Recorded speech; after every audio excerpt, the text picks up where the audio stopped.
So, welcome in everybody to another episode of 410 Sports Talk. I am James Haskell along with my co-host Glenn Martin. We got to switch our screens up. yep. Whoop. Oh, go ahead. You do it. It was simultaneous. You see that? There we go. We're back. Yep. Outside of the rumors that we had broken apart, we're here, baby, going strong. Yep. No, there's no rift. There was no disagreements.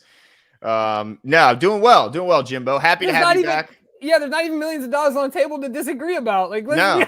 No, certainly no disagreements. Me and Jimbo are just as good of pals as before his vacation. That's right. Just a vacation, guys. But normal welcome stuff. back. Yes, Thank absolutely. You. But of course, we couldn't let the show stop. We had to keep it going. Appreciate DK and Cordell for stepping in and being your replacement for the week. Yeah, what's awesome. going on, Imam? What's going on, Jackson? And I must say, we did have a little bit of a scheduling snafu earlier. So that was sorry my to fault all too. Those who thought we were starting a little bit earlier. We had to then audible, and here we are now. So it's good to be back with you guys. Of course, it's good to be back on a day that mandatory minicamp was really kicking off. The boys were back out on the field. It was nice to see the real full complement of players being as though it's mandatory. Guys showed up, and it was nice to see. Got to hear from some guys that haven't had an opportunity to speak to the media yet, and so it's been a good day. You know what I mean? Absolutely. I mean, it's always a great day when J.K. Dobbins is in the building too, right? Yeah. Even though, which we'll get into his level of participation, I guess, in a little bit, but nonetheless, good to see him out there and present, despite some people's kind of like, what's going on with the tweets he was sending in the offseason. But like Connor said, I'm so hyped for this season. A little bit of Cordell kind of talking about that. Yeah. We got some internet issues. You got drunk face going right now on my screen. Can you hear me? Got you. Okay. Here we go. Yeah. Connor, what's up? This is M&T Bank Connor, right? Yeah, I think so. Yes, sir. Yeah, the guy, the legend. The season. Yeah, that's right.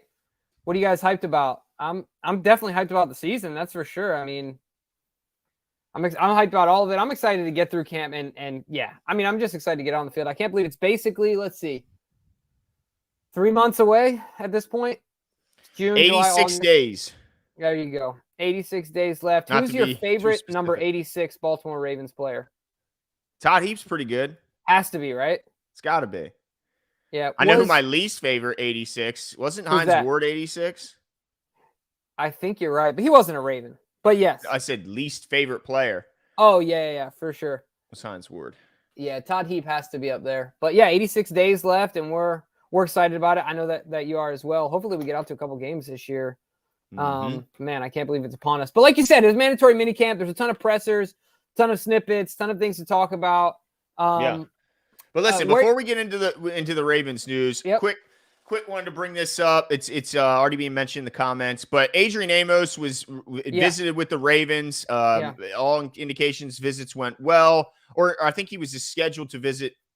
Either he had just visited or he was scheduled to visit. I think he just got done visiting. But needless to say, he goes to the New York Jets. They make him an offer that he couldn't refuse, including more money, but most importantly, a chance to start because news broke today. It looks like Chuck Clark may have suffered a serious knee injury. Yeah, with the Jets, which is I mean that's a tough blow for a guy that we certainly grew to like around here in Baltimore, and he had an opportunity to spread his wings a bit and play with a really talented group around him, including the best corner in football in Sauce Gardner. And it looks like he suffered a pretty bad knee injury today. So tough day for Chuck today. Serious. Yeah, it was a bummer. I saw that and was like, ugh, man, that's so bad. But yeah,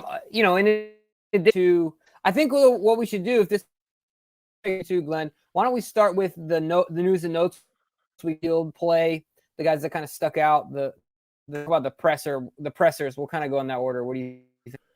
I'm having trouble kind of picking up what let me know what your guys' what James's quality is on yours. I'm making sure it's not on my end, but it's like I'm getting some words and I'm not getting others. Are you saying we should start with? Okay. I didn't know it was me.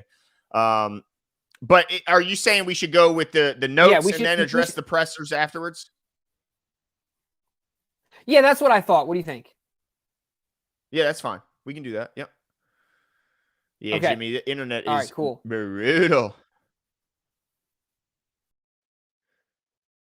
My man needs an iPhone, man. I'm gonna bring my iPhone over there, bro. Bring my Android. Full disclosure, I have an Android. Bring my Android over and have you tether up. Yeah, Jimbo got that cricket. He's got that chirp wireless. But no, I think if we're gonna start into some notes today, and I guess we'll kind of go backwards and address the press conferences, which actually took place before practice rather than after, which is a bit odd.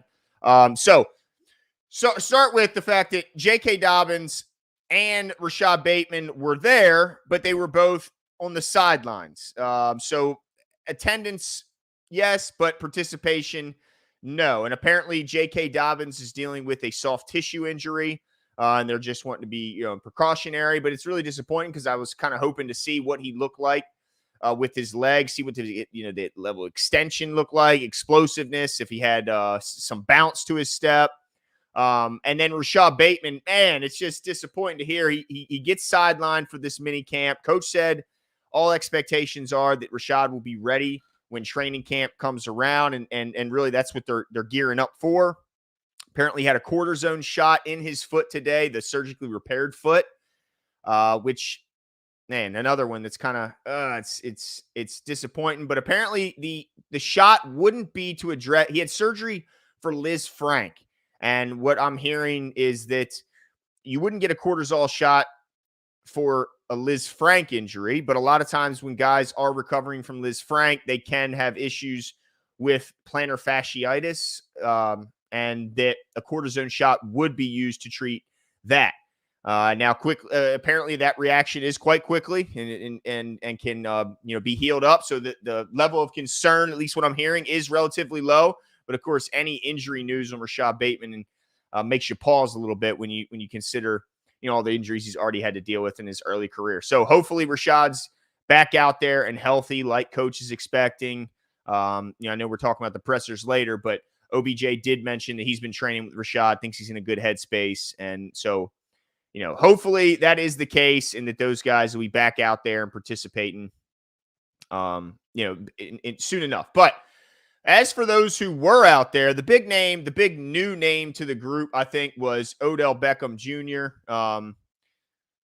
And quickly, I missed this earlier, but Ravens O's Nations just want to say, how about them freaking O's? Yeah, you know what? Quick pause.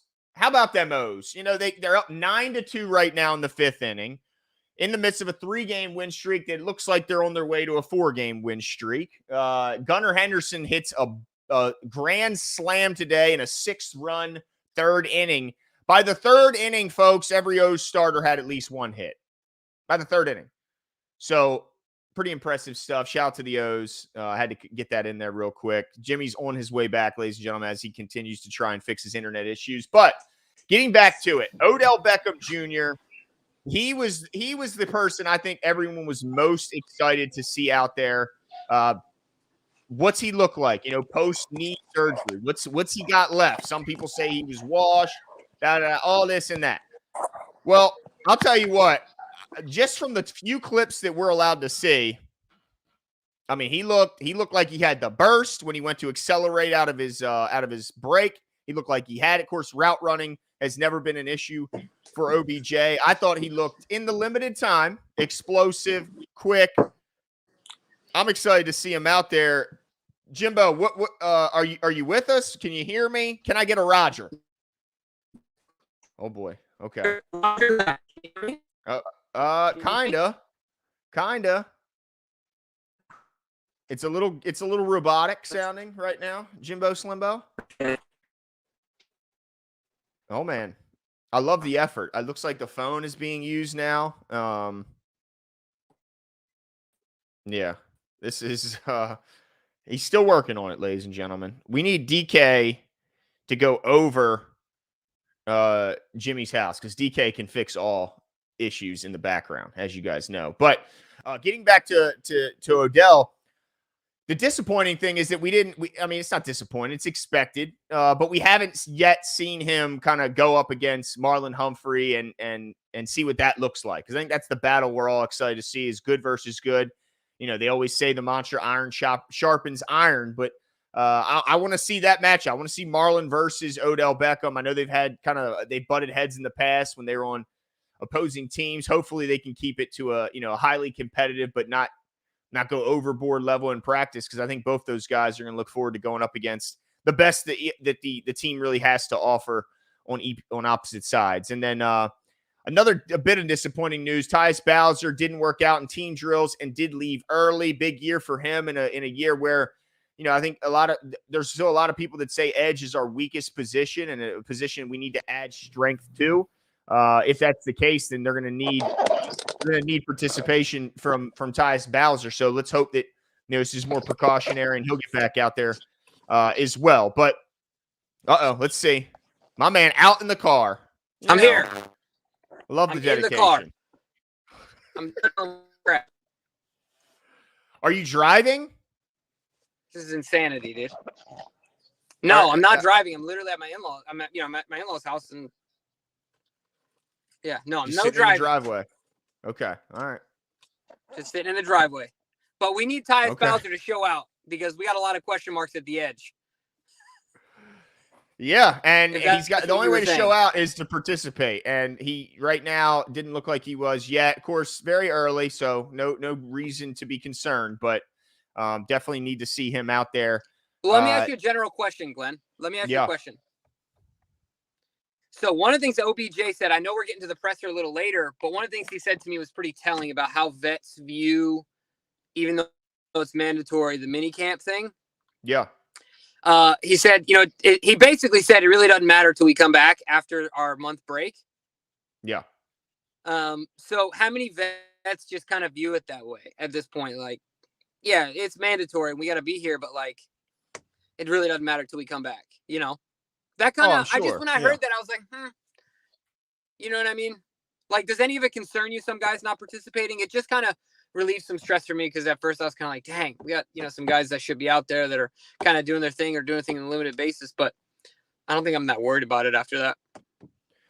No, I mean, certainly not for veterans, because also what OBJ mentioned is that a lot of the stuff you see, no matter what team you're on, has so much overlap. It's just a lot of times the language is just different, which kind of got me thinking earlier is I wonder how many languages there are in the NFL. Like how many different ways of saying the exact same thing are there if you really, kind of look around the entire league. But yeah, I think that the biggest thing that you can get to is just to further get to know your teammates, to get to know your coaches, the training staff, to get to know the surroundings. I think it's just more about a comfortability thing. It's kind of like orientation if you're going to a new school. Like you're just getting the lay of the land. Where's the weight room? Where's the cafeteria? Let me get myself familiar with the coaches. What's this guy do? What's that guy do? Can I joke around with this guy? Is this guy more serious?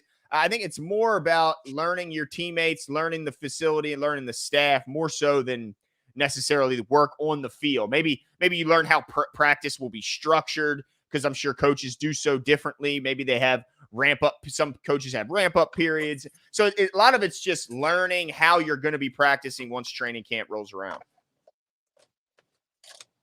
Yeah, agreed 100% there. And there's 100%.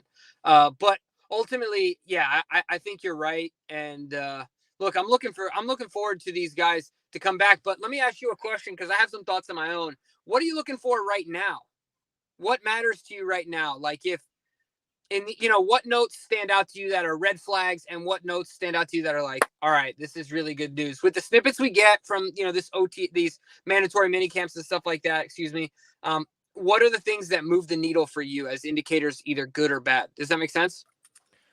Yeah, well, the biggest thing that you get out of these is the health questions and concerns, right? Like I talked about JK. What's the knee look like? Does he have a noticeable limp? Does he look like he has extension when he's running? Does he look like he can get to full speed? A lot of it is health. Can Rashad Bateman get through a few practices in a row? It's not a good start, but again, we're not going to overreact to a mandatory mini camp in June, but a lot of it is health concerns and health stuff to me. And then if you're getting past and trying to ignore just the health stuff, then I guess you just look for explosiveness. You look for guys anything that can separate a guy from his peers. And you look at the receiver room, it's pretty clear when you watch OBJ, when you watch Zay Flowers and Rashad Bateman, that there's a difference between those guys and the rest. When you look at, the way Marlon Humphrey can, turn and backpedal and all this, everything, you can just see the difference. When you look at the explosiveness off the line of Ajabo, albeit against a tackle that's probably not, he knows that he's not blocking for Lamar right now, but I think you look for separators, explosiveness. It's tough though when they're not really in pads hitting each other. Yeah, I would agree with you. The only thing I would add to that, you talked about the health, but I want to see what they look like shape-wise. If there's reports about a guy being heavy, like I was glad that John was asked about Michael Pierce, and Michael Pierce is an incredibly productive football player, right? Like if you look at his career and his position, he's incredibly productive. The only knock Mike's ever had on him is 2 knocks. He's right based on his build.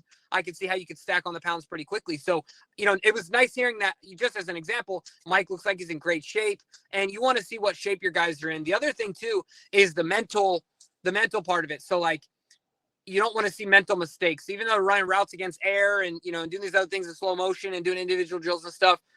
How much have they been in the playbook? How much are they taking advantage of the runway they have to get out there now and say, okay, I can do this. I can do this at 100% because I know the playbook that well. Those are kind of the things that I look for as well. But outside of that, I would definitely agree with you. Yeah, no, that's a good point. I look at like it's hard unless the coaches make an obvious, like they're so demonstrative that it makes it obvious the routes run. It's hard for me to see any of that. Yeah. Even when we're at training camp, because it's almost like, the magician can always fix the trick because he knows the ending. He knows when it's supposed to be over. I don't know when a magician messes the trick up unless he admits that he messed it up, because I don't know when it's supposed to be over. So it's hard for me to know what was supposed to happen versus what actually happened. But I think you make a good point, because what I'm hearing is that Todd Monken's pretty demonstrative. So if a guy is supposed to run an 8-yard out and he runs a 7-yard out, he's going to make it clear that he could have just cost his team a first down, could have cost him a drive, and could have cost him points. So I think that it'll be a little bit easier to pick up when those assignments are missed, at least on the offensive side of the ball, with Todd Monken running the practices versus Greg Roman, who was relatively, he'd almost disappear on the field. You wouldn't even really know he was there from a spectator's point of view on the practice field. Yeah, I agree with that 100%. Now, you might have talked about this while I was going through my Stone Age Wi-Fi issues, and I don't have my notes in front of me anymore, unfortunately, because I don't have my laptop in front of me. So, but from you is, what's going on in your opinion with the JK thing? Is it something? Is it everything? Is it nothing? Like, what's going on here? Like, I have my take, but I want to know yours, Glenn, because we haven't talked a ton about this. I was out last week. It's kind of continued to develop. Now he's come in and done some things. So it's kind of been sporadic to me, but overall, give me your take. Like, what's going on here? Yeah, man, it's hard to know what's going through his head. I think that part of it could just be the realization of the running back market in the NFL. And when you look around the league as a running back, you got to be thinking, this isn't the 90s where, you could draft a running back in the first round and it could totally, kind of change your entire outlook on your franchise. This is a time when a 7-year-old Dalvin Cook is being cut after 4 straight 1,000-yard seasons. And also he's not just a running back. This is a guy who can catch the ball in the backfield, and he's being cut. And we see holdouts from other running backs. It could be the fact that there's a lot of pressure on him going into this season, knowing that it's a contract year, that it's a shrinking market for the position he plays. And he's coming off of, he's coming off of a rookie contract that really has been cut so short due to the injuries that he knows that this season is so vital for him. There's a lot riding on him this season to stay healthy and to be productive because he's playing for his next contract, whether it's here or elsewhere. So I think that's a big part of it, that he has so much weight on his shoulders. And I just hope that he can just kind of just get it down to its basic form. And as long as he plays well, takes care of his body, can, keep himself on the field, that's really all that he can control. And I think it'll all work itself out in the end. But I think a lot of it is just this contract's weighing on him, Jimbo. Mm-hmm. Yeah, well, I can certainly relate. I have $1 million contracts on my desk all the time. So, I totally get it. Yeah, no, me too, I'm Jimbo. obviously, I'm obviously kidding, right? No, but I agree with you. Like, my thing with JK is he's got to get it in his head that he's probably there, right? But you can only control what you can control. Right? He couldn't control the knee. And you can be mad at other people, but it's not their job to help you get over what you're mad about. It's your job, right? Like, unfortunately, even if someone does something that you disagree with and makes you angry, it's on you to get over it, not on them, right? Like, it's on you because it's hurting you. So, if there's that, he's got to work through it. And like you said, I mean, just being present and saying, all right, I couldn't control the knee. I can't control the suppressing of the running back market. I just simply can't do that. So all I can do is be in the moment and enjoy it. I hope he finds some joy out of this season and we see a happy, go lucky El Toro. Like, he's the freaking bull, dude. He's the guy, right? Like, we love JK here, and I just want to see him happy out there playing football and having fun. I don't want to, I just hope that it works out for him and the Ravens, because it works out for him, it works out for the Ravens ultimately, right? So if he's healthy, he's going to ball. Yeah, I do think it is a something. I don't think it's a nothing, but I also don't think it's an everything. I don't know. This is a random question. If you were an agent, would you ever suggest holding out to a guy? It would take me a lot if I were an agent to say, yeah, it's probably a good idea to hold out. It would take me a hell of a lot. Well, if you're going to hold out, you got to have, first of all, you have to be elite, in my opinion. You have to be. Yeah. And I guess he's not holding out. Like, let me say that, right? No, he's not. He's there. Out, per se. But I will, right. There was no video of him today. Like, we saw video of Gus doing some stuff, and maybe I'm just missing it. But I don't know. I just, like you said, I hope he's healthy, because I think if he's healthy, Jimbo, he's going to show what he's been wanting to show. He's going to get off from a running standpoint. He's going to have way more opportunities to catch passes and make yards himself in the passing game. I think he's going to absolutely ball out if he can stay healthy. And there's no reason to expect him not. I mean, this guy was running on half a leg last year. So it's like, I think he's going to absolutely ball out. We'll just have to wait and see, Jimbo. That's all it is. Yeah, the other thing I'll say too is that everyone's talking about the wide receivers, obviously Lamar, but it's very possible that JK ends up being our offensive player of the year. This dude, between running and his catching and in-space ability, you know how much production this guy can have? Just like you're saying, he's absolutely going to ball out, and he's so versatile. I mean, it's just about getting the kid in space, but it's not just about that. He's not reliant on that. We've seen in Greg Roman's offense, he can run right up the middle. He can run through any gap. And create for himself. So he's so stinking versatile. He could be a dark horse candidate for the Ravens, offensive MVP of the year, or just ultimately our most productive weapon offensively. It's going to be really fun to see. So hopefully he's excited as we are to see him out there, and hopefully he's healthy ultimately. Absolutely. But let's move on to the receivers who apparently showed out today. What I was reading, let's see, Jonas Schaefer from the Baltimore Banner tweeted out that Nelson Aguilar, Devin Duvernay, and Isaiah Likely were the ones who showed and flashed the most on offense. And we've been hearing that a lot more about Nelson Aguilar in particular. And part of that is the opportunity, right? He's had more opportunity than some of these other guys, seeing as though he's been there the last couple. And most of the guys have either not been there or not been participating if they were. So he's also been the only one down there that I've seen pictures of with Lamar, right? That's true. As of yet, Am I missing something? No, that's all I've seen is so early chemistry counts for something.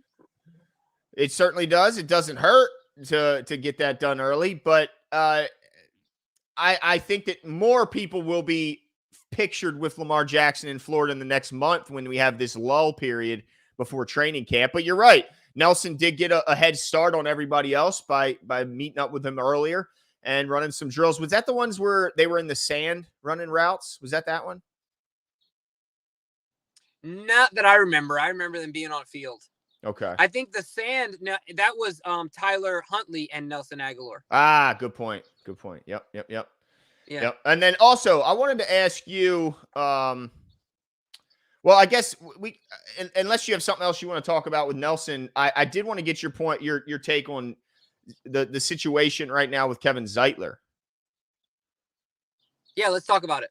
Yeah, I mean, Adam Schefter tweets out that although Kevin Zeitler did show up and to be a participant in mandatory minicamp, he is still in search and need of a new contract. He did not participate in the voluntary portion of the OTAs. And most people just chalk this up of him being a veteran and not seeing the necessity, but maybe there's more to it. So what do you think about Zeitler saying, you know what, maybe I deserve an extension? And, nobody likes playing on the final year of a contract, right? So what do you think about his feelings on that? And do you think the Ravens should go to him and offer him an extension?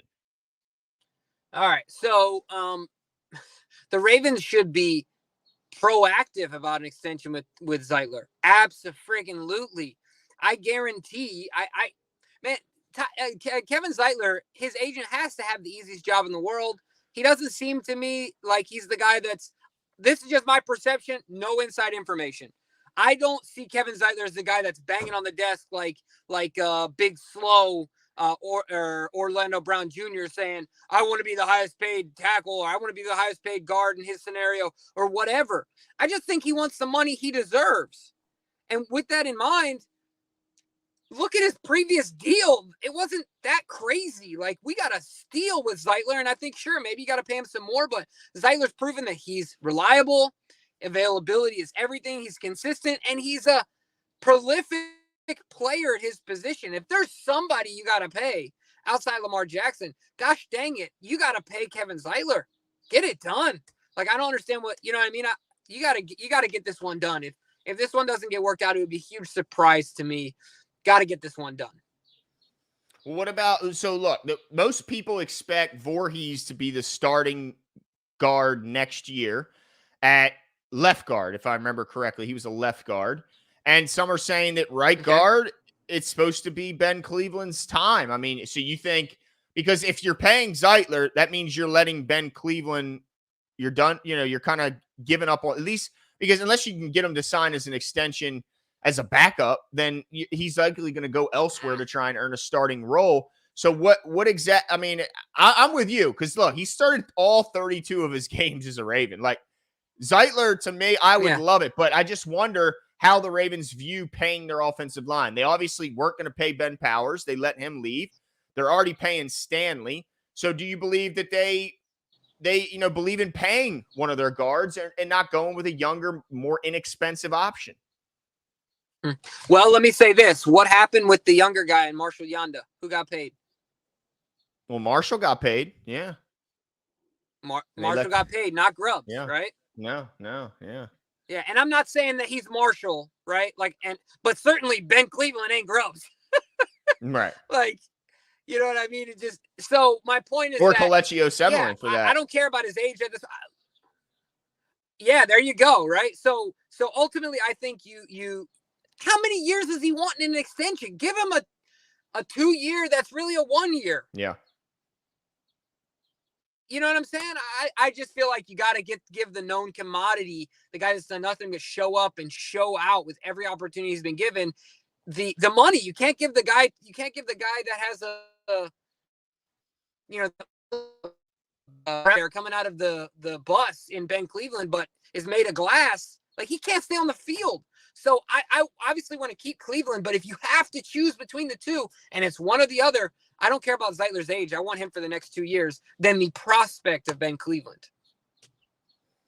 Yeah, no, that's a good point. It's certainly a known commodity, a guy who always is at his post. He never misses a game, and certainly is dedicated to his craft, as we saw from his time of practicing his technique while his wife was giving birth. I mean, my goodness, this guy is certainly dedicated to his craft. But yeah, interesting to see, but respect the professionalism and that he still showed up for the mandatory portions. Isn't, completely holding out. After all, he is still under contract, being paid millions of dollars. So I do appreciate his level of professionalism as he continues to negotiate. Yeah. But surprised it even got out. You know what I mean? I guess his agent is probably the, kind of the responsible party there. Yeah, that's not Kevin's thing. He's not. No. I don't even know if he has social media. I think his wife just does all that.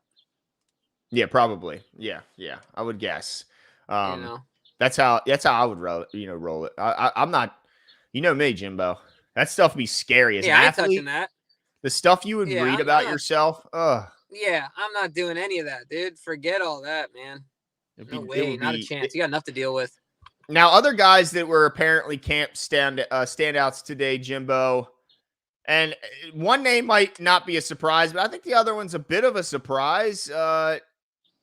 Ajabo and Owe were both apparently standouts today in practice. Now, it's hard to know what they were exactly asked to do or able to do in this setting, but apparently with 11-11s, they stood out. And so what I would gather is that if they're going to stand out, this is just how I look at it. If they're going to stand out in this scenario, you can't be too physical. So how could one stand out from the edge position without being overly physical? And I would guess it's by showing great burst and get off the line, because speed is something that speed hasn't been the problem, but the quickness and get off has been always kind of Achilles heel all the way back since he was at Penn State. Because it's like, how's he run 4.3 speed, but he's not the quickest? He can't get around the edge. And so I think a lot of that was his inability to get off the ball quick, where Ajabo excels at that. So 1 second here. Yeah. Oh man, something was in my throat there. Sorry, Jimbo. But if Ajabo can pick up where he left off and have that get off that helped him get around tackles at Michigan and in the last game against Cincy, then maybe Owe can get that get off matched with his top end speed that we already know is 4.3 at 270. Then holy smokes, they could have a race to the quarterback, Jimbo. Glenn, you know what this note means to me today? Absolutely nothing. About a pile of rocks. Nothing. Oh, man. You're already giving up on Owe? Look, no, I'm not giving up. But what I will tell you is that at this point, nothing means anything to me until Sunday. For Owe. Not for Ajabo, who, still trying to prove himself. He's only playing one game, but, we need to see it done on the field. And, look, I'm not here to knock Owe either, because one of the greatest moments that I think that we've seen in live football history was an Odafe Owe play at the Chiefs game. Yes. What an incredible moment to get through, to slip through, knock the ball out, and then recover it with one hand. Yeah. Freakish stuff, right? But we've got to see some consistent production. That's when I want to talk about Odafe Owe. I'm happy to talk about David Ajabo, but I am just there with Odafe where it's like, dude, let's get it done on the field. Let's go, right? It's like no one talks about LeBron until the playoffs, right? Yeah. Yeah, I mean, you can't. Just like the Ravens after 19, it was kind of like, well, it doesn't matter what they do in the regular season of 20, because they just lit the world on fire in 19 and came up short in the playoffs. So really, the only redemption story possible is in the playoffs. But I want to ask you a quick question about Owe's development, and just tell me what you think. This might be hard because we're not we never played professional football, but I wonder how much having a teammate that you get along with so well, apparently they almost live together when they in the off season as they continue to train. How much do you think having a teammate who's such a good friend, who plays the same position, who you can push each other daily, you kind of look at him as he's building, he's putting a standard up, and then he can look back at you and he's setting a standard. How much do you think that can accelerate and kind of lessen that learning curve for Odafe, knowing that he's got Ajabo right there next to him? Yeah, I think that is huge and a huge advantage to him. It's funny because the same thing happens. You go out, I'll go out on a run with a friend, and it'll be like a conversational pace. That'll be the plan, right? and then like 4 miles in, everyone gets quiet because one of the other people, you're trying to drop your friend and leave him behind, right? Like you start getting competitive, you know what I mean? Like neither of you are talking anymore. There's no more conversational pace, right? Because you're just like you said, there's this back and forth, and you see a chink over here, and you're like, I got him, right? Like type thing. So yeah, I do think that's a huge advantage for him. And I hope that they're a positive influence on one another. So look, if there's something to hold on to, that's one of the things you can hold on to and say, all right, we're expecting big things from Adafe. He's been working really hard with David. They've been pushing each other. And that's definitely a positive spin. I'm not, like I said, I'm not here to be negative. Look, Adafe is also, he's still a really young, natural age. He's a young guy, and he still didn't play a ton of football as a kid. It's not like, we're drafting a 28-year-old that we've already seen his peak, right? Like there's still a lot of runway there, but I get nervous, and Adafe looks like the guy stepping off the bus, but he doesn't always produce. And so I'm like, you know what? I got to wait to see it out there. But I agree with you. This can be a huge advantage for Adafe Owe, for both of them. You know what it reminds me of, Jimbo? It reminds me of, remember back in the draft, two of the biggest risers and draft, like where their stock just went through the roof, were Adafe Owe and Micah Parsons. And they both credited each other in pushing each other, and how that 40-yard dash, how they were both just trying to beat each other's times. And we saw an incredible combine and draft lead-up performance by Adafe Owe. And I got to imagine that part of that was because Micah Parsons was right there next to him, pushing him every single day. And we saw the freak numbers that both those guys put up. And so this just kind of got me thinking, like, man, it reminds me of that. And if they got that kind of performance under those scenario with that as their, objective, the draft, the combine, then man, I don't know. I was just starting to get a little excited there, Jimbo. Hey, I'm with you. And I'll get on the positivity and the optimism train with Adafe. I'll hop on, because we've seen the flashes. It's almost one of those things when a guy. I think I've said this before. I don't know if I have. I used to have a teammate, my favorite teammate, the best person I've ever seen play soccer, lace up some shoes. Incredible soccer player. Not Glenn, but an incredible player. The hell. He he used to say to me when I would make a mistake, he used to say, "You're better than that. Like, you're simply better than that," right? Because so that's the thing with Adafe, is like we've seen him be good, like excellent, right? And so that's why it hurts when you see him not maintain that same level of play. Yeah. If we had never seen it, it's like, now you're just teasing us. It's like, you know what I mean? So anyway, that's always my hang up. I just want to see it on Sundays, man, for sure. I want to see it on Sundays. Now, you might have talked about this, but I want to ask a question back to you. Once again, while I was going through my technical difficulties. But I also, outside of Nelson Aguilar, I also heard that Isaiah Likely was another standout. Now, we're waiting to hear, because of Kadri's bold prediction, we're waiting to hear Charlie Kohler's name. But do you get excited when you're hearing about Isaiah Likely, and what visions do you have for him in this offense?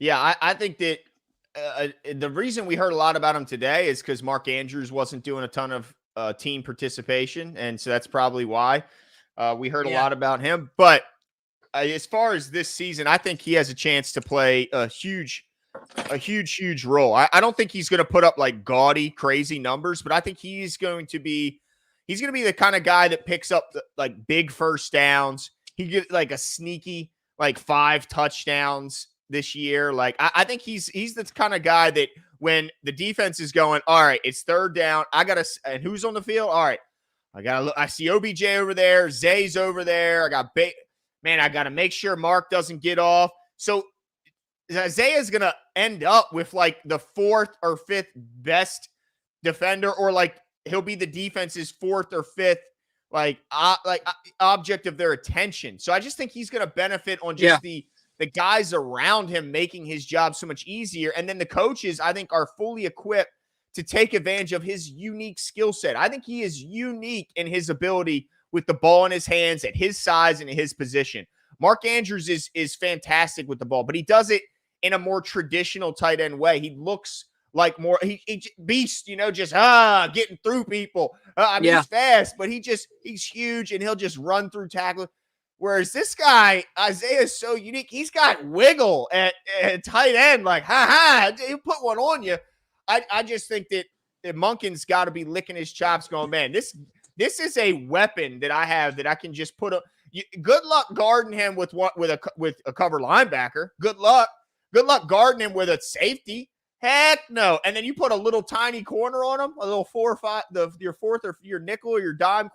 Heck no. They're going to be too small. So I think this guy has an opportunity to make the most of maybe not a ton of targets, but maybe a little bit limited comparison to those around him, but to make the most of them and to turn them into big plays. Again, wouldn't be shocked to see him get 5 touchdowns this year at all, Jimbo. I like it. Yeah, I'm excited about Isaiah as well.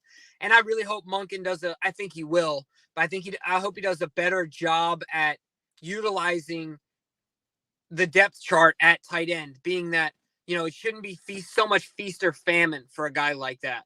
Sure, maybe he's not your number one option, but I think there's still ways for him to get the ball and to expose the defense based on, everything that you just explained. So I'm looking forward to him moving forward and I'm looking forward to some maturation from him as a blocker, as a route runner. But like you said, as soon as he gets the ball in his hands, man, he is electric. That is, no doubt. I mean, he's from the first preseason game, you saw it. Yeah. It's just, he's just a wiggle. He's a unique wiggle. Right. Yeah. And also, Jimbo, people keep talking about this 6th receiver spot, which we're going to do, we're going to do probably an individual video just talking about the individual camp battles. But everyone talks about this 6th receiver spot and going, well, they signed Laquan Treadwell. That means that they're looking for a bigger body in that 6th spot. And it may make sense if you just look at the receiving core and you go, well, there's not a whole lot of 6 foot plus on this roster. As far as those top 5 guys who are guaranteed stone cold locks, in my opinion. But then you gotta always keep your eye on that tight end room, because it's like they don't need their 6th receiver to be a big guy, because they got 3 pass catching monsters in the tight end room that can be absolutely used as your 6th big receiver. He doesn't. I'm just saying that not everyone's focused on it's got to be Treadwell. I hope it's Demas, but they're saying it's got to be Demas. It's got to be this. It doesn't have to be anybody, because they got big pass catching tight ends that could fill the big receiver role if need be. Yeah, and it's not like they have 1; they have 3. Yeah. So it's you know what I mean. It's not like, oh well, yeah, we got Mark, but you got Kohler, who's 68,000 feet tall. And then of course, likely, just like you mentioned. So that's going to be exciting. Is there anything on the defensive side of the ball outside of obviously Owe and Adafe that got you excited and kind of, perked you up a little bit today? Well, I mean, Ajabo and Adafe, yeah, but also apparently Rocky Sin and Adarius Washington was a standout today. And look, I got to get your take on this, because on the outset, it looks like, well, safety, they're fine. They just got Kyle Hamilton. Marcus Williams is paid, and I think we all believe in him. And they still have Brandon Stevens, and they still have Geno Stone, who I think played very well in the absence of Marcus Williams last season. And while there's still question marks around Stevens, he at least had a ton of snaps. This guy's toughness, he's got grit. We know things about him. But they obviously were entertaining Adrian Amos for a reason. Some people say, well, that's to allow Kyle Hamilton to slide back in that role we saw him play last season, which he was so successful at. So it's pretty clear they think they still need something in the safety position. And then I see today that Ardarius Washington is showing out. So does that, because I look at Ardarius Washington as, and I hate to say it, Ardarius, no shot to make the team. That's how I looked at it, because it's such a crowded room. What do you think when you see Ardarius is having a good game? Do you think there's any avenue for him making this active roster? One thing always sticks in my mind about Ardarius Washington when he's healthy, and it's the same thing that the guest that we had on, he was one of our favorite guests, super energy. He was an undrafted safety, played safety, loved Ardarius. He said that, who was his running mate? Was that McKinney? That was the guy that was drafted high, the safety next to him at TCU. Nah, you know who I'm McKinney, talking about, though, right? Yeah. Oh, it's driving me crazy. And he said that Ardarius was just as talented, right? Yeah. So one thing that stands. Oh, Mo Rig. Yes, DK knows after me. I know. Jeez, a whiz. So Trayvon, right? Was it Trayvon Morig? No, I'm not even gonna guess first name. But the thing that stands out to me is that I've seen that our guest mentioned is that he just has a knack for the football. He just does. You remember? I think it was his very first preseason game. I think he caused a fumble or he recovered a fumble, and then I just feel like when he's healthy, he has this thing for being around the football. Some guys have it, some don't. Some make the plays and some don't, and that could be his saving grace. Is I guess what I'm saying. So I think that when you make plays, when you have PBUs and interceptions, under any scenario, if you're lining up against NFL players, like even if it is in a situation like today, I think that goes a long way because there's not a ton of guys that can do it. Right? There's just simply not. Yeah, I think that's his avenue. He's got to keep making plays on the football. So that's what I would say is a shot. Does he have a great shot? No, I agree with you. But I would give him a little more of a shot maybe than you, just based on that ability that he's shown historically to be around the football, man. Yeah, no doubt. You start getting your hands on the ball, you'll start getting some coaches to notice you. I just wonder if they could ever trust, like, how could they, the only way he gets out on the field, like in a bigger expanded role, is if he shows out in the preseason and he's tested enough to do so. Like, I think the problem it's safety is if you're not tested in live play, like, then how could they ever know if they can trust a guy who's so undersized to handle a ball that's thrown up? You know, just if they just decide to throw it up and test him, how can they know if he hasn't been tested in preseason? Maybe you get that in the joint practices with the Commanders, which I think will be huge. And maybe you can then make a point to have that take place. And you say, look, we're putting you out there for this reason. But it sucks when you're in a safety position. You may not get the opportunity to show, hey, look, coach, I can do it in that scenario. I just need more looks at it. So, you know, we'll kind of see what he does. Point. But also in the back end, it said Rock Ya-Sin had a big day because, and this is important to me because in my opinion, yeah, edge is needed, wide receiver, sure. If you want to, tell me that Hopkins, okay, I wouldn't be disappointed if I saw Hopkins sign. But to me, corner is still the biggest area of need. So I'm loving the fact that Rock Ya-Sin was a standout today because I think I just get these images in my head like, what if something were to happen to Marlon? Knock on wood. If something were to happen to Marlon, it's like, oh, I get real nervous looking at that room. So how are you as looking at this cornerback room as big of a need as I am? Because to me, it's still a huge area of need. Yeah, I agree with you. But I'm going to hope that Eric DeCosta, we've kind of talked about this before, that he learned from last year when Bateman went down. And to try and avoid having situations like that in every. Nope. You can't overcome your guy. Okay, there we go. Yeah, I'm here. Yeah. Okay. So what I was saying is that I'm hoping that Eric learns from that Bateman situation last year when he went down, and how it was just so difficult to overcome that injury. I'm hopeful that I don't think we're done. I agree with you. It's the most needy position group. I just don't think we're done there. I think Eric makes some other moves there. You think it's Marcus Peters on the return? I hope so, man. I want Peters back so bad, Glenn. Like, I love Marcus Peters, man. I don't care about the beef. I don't care about any of that. Marcus plays defense. In high school, they wouldn't even ride on the same bus. It would be an offensive bus and a defensive bus. Who cares? Let's just go win football games, right? Like, I want Peters back. Yeah, until he's signed by anybody else, I'm still thinking he's coming back. Until I see him put until I see that headline across my phone, I'm not buying that he's not coming back. He's coming back. He'll be here because, like you said, Jimbo, there's no way. Like Eric DeCosta has had to have learned from Bateman's injury last year and how that just destroyed the receiver room. It would be devastating.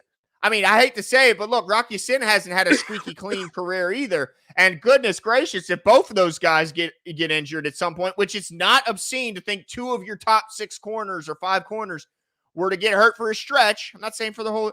then oh my goodness, it would be an absolute disaster. They have got to add someone. It doesn't have to be Peters, but it has to be someone who's had quality and a quality amount of starts. This can't be some guy who you're taking a chance on. And no, this has got to be a guy who we've seen has done it and done it at a high level, because he's going to be relied upon to be a starter, in my opinion, not just a backup role. And this guy's going to be on the field a lot. So bring him back. Bring Marcus back. That's right. We're starting the campaign. Bring him back. Now, we're getting further in the show, so we haven't talked about it a ton. I want to get some for the last bit of the show. I want to get some key takeaways from the pressers today. Yeah. I didn't have a ton from John. I mean, I watched him, and it's just typical John, like coach talk. The only thing I got from John was that I think he's being very cautious with the usage of his guys that are coming off injury and his vets and stuff like that. And he seems to be a little more public about that than previous, to where, I feel like before everyone's talked about how, look, John, when he practices, it's physical, it's fast, it's all those things. But I think he's doing a bit of a good job at calibrating, is what I'll say. And he kind of talked a little bit about that today. But was there anything from John that you kind of hung on to that you took note of? Well, the only thing that really was of note that he spoke about was the injury concerns. He broke the news about Rashad Bateman and the cortisone shot, and that he thinks he'll be back but really he didn't say a ton. That he wasn't asked a ton, honestly, but he didn't say anything that really surprised me or that was noteworthy outside just the injury updates. Yeah. Hopefully that'll, we didn't talk about that a ton. Hopefully that all works out for Bateman and he can get through that. It's just a pain thing, I guess, at this point, because that kind of helps the pain a bit. But hopefully he gets through that. All right, well, let's move on to the next one. Let's see after him, before OBJ. Well, Metabike. Justin Metabike, right? Yeah, man. I'll tell you what, I like listening to him talk up at the presser. I thought he did a really good job. He looked bigger. He looked more jacked than even last year, which these guys always been huge. But I mean, he looked huge, absolutely huge. And then what was noteworthy of hearing him is when I did hear he was asked had he had the opportunity to work with Chuck Smith in this, the pass rush guru that they brought in, primarily you thought to work with the edge and the primary pass rushers. But no, Metabike said they've all had an opportunity to work with Chuck Smith, and that the one thing he said is that the whole D line has to have a rushing plan together. This isn't like one guy has a plan, then this guy has a plan. This is a rushing plan by the entire defensive line, including those on the inside. And I loved hearing it. I loved hearing that he's still in development at learning his signature pass rush move. Like Chuck Smith said, every player on this team will have by the end of camp a signature move. He talked about how important the rip is, and Chuck will always say, no matter how good the pass rush move is, if you don't end it with a rip, then he's going to call you out. So I love that Chuck Smith's presence is being felt all up and down the defensive line. And I'm all for it, because you can feed me pressure rates and you can feed me this and that. I know one thing, getting to the damn quarterback and getting him on the ground with the ball in his hands is what matters most, because they can say pressure this, pressure that. I see all these damn ESPN stats.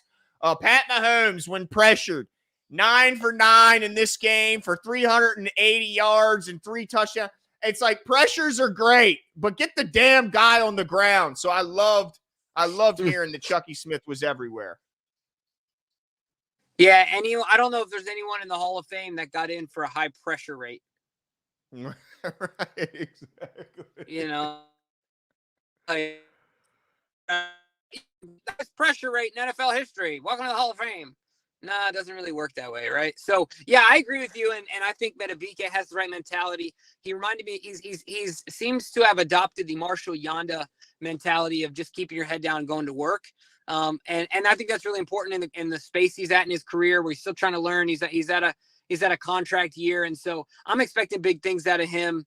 And I'm hoping that the extra size helps him on the inside, where there's some, obviously there's some big boys, but you're absorbing a lot of contact. but also that he keeps his quickness and strength.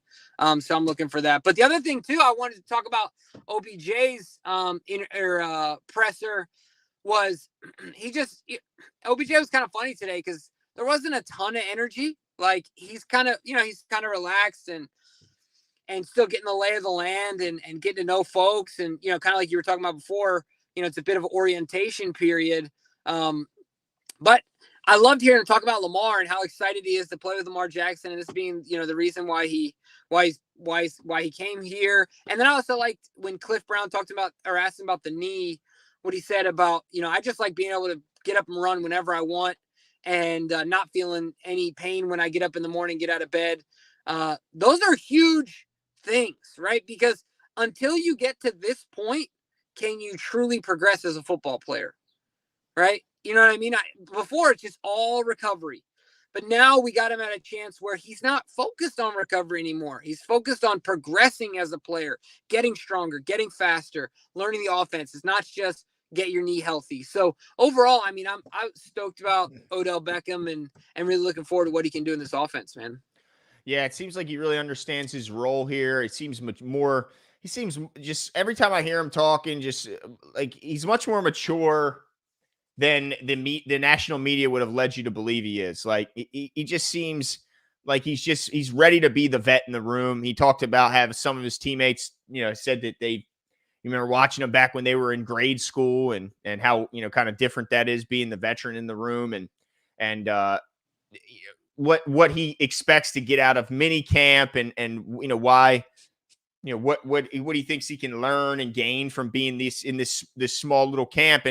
And then also this next month, how big this next month is. And what I loved hearing the most, of course, is that he's going to have the opportunity to work with Lamar during this next month. That the expectation is that they'll I think can be in Florida and then maybe Arizona, if I remember correctly, that he said, but definitely going to be meeting in Florida for some workouts, which is nice to hear. I think everybody will be happy to hear that. I wonder if it's just going to be Lamar and Odell, or is it going to be a full complement of his pass catchers, or maybe just a portion of the pass catchers? It's kind of a wait and see game there, but it's nice to hear that he'll be working out with his quarterback and hopefully building chemistry and already have that down before they even get to camp so they can hit the ground running, Jimbo. Yeah, I'm with you there 100%. In fact, I think it's going to be all of them. Look, Lamar, you got the bag.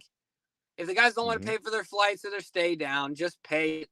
Bring them down, like put them up and feed them some good food. But you got the spot down there, and just have fun playing some ball. Well, he don't have to pay the way of I think was it 2 years ago? No. See, no, Jimbo, not Mark, not OBJ. I mean, who does? No, you're good. I mean, yeah, he doesn't have to, but ultimately, you got the bag. If you have to, you got to do what you got to do. Get the nice place rented, get a sweet hotel, whatever you got to do. Just get them down there, Lamar. Like it'll be worth it in the end. Yeah, and he was asked about DeAndre Hopkins, and he talked about how they'd been working out in Arizona, and he said before the draft they joked about being, joining forces on the Ravens. What I didn't think we got your full thoughts because you were out last week with the contract disagreement. But what were your thoughts on if they still should entertain bringing in DeAndre Hopkins or not? Yeah, I mean, I'm at the point where I think we have other signings that are of higher priority. We talked about J.K. Dobbins. We need money for J.K. We talked about Metabike. We talked about Kevin Zeitler. And there are other guys that we're missing. I'm at the point where if he comes in, great, but not at the expense of two guys that are coming off rookie deals that we've already had here. So it just depends on what the numbers are for me. I don't think we need him. I think we got plenty. Would he be nice to have? Yes. I don't think it's a need. I think he ends up in New England. Yeah, he's taken, I think, a 2-day visit with them. He had a great visit with Tennessee. He visited early on with Houston. So he's definitely making his rounds, feeling the love. I'm sure being courted, much like how he was back when he was coming out of high school and entering the college world. I'm sure he was courted and shown the life of a king. I'm sure he is now as well. But I will be interested to see if he does make an official visit to Baltimore, because if he gets a visit here, I'm sure the expectation will be he does not leave the building without a contract being signed. But I guess we'll have to see if any leaks get out and, see if he ends up making a trip. But I don't see them making that effort. I think they're going to go after a more needy position like cornerback or edge. But it was interesting to hear Odell say that they joked about teaming up here just a couple months ago. Yeah, it'll be fun to see. We'll definitely be on DeAndre Hopkins watch. That's for sure. But anything else from today? Anything we missed, Jimbo? You want to throw out there? No, I'm excited to be back, man. I miss talking Ravens. I think my wife was tired of hearing me talk about the Ravens during our vacation because I didn't have a place to do that. So glad to be back. Appreciate you holding it down where you're gone. You did an excellent job. I watched a decent portion of the shows. And I thought you did a great job, and obviously DK and Cordell did as well. So shout out to you guys. But yeah, man, I think that's it for us tonight. Obviously, we'll be back on Thursday, and looking forward to it. That's it for us. Yeah, have a good night, everybody. We'll talk on Thursday. See ya.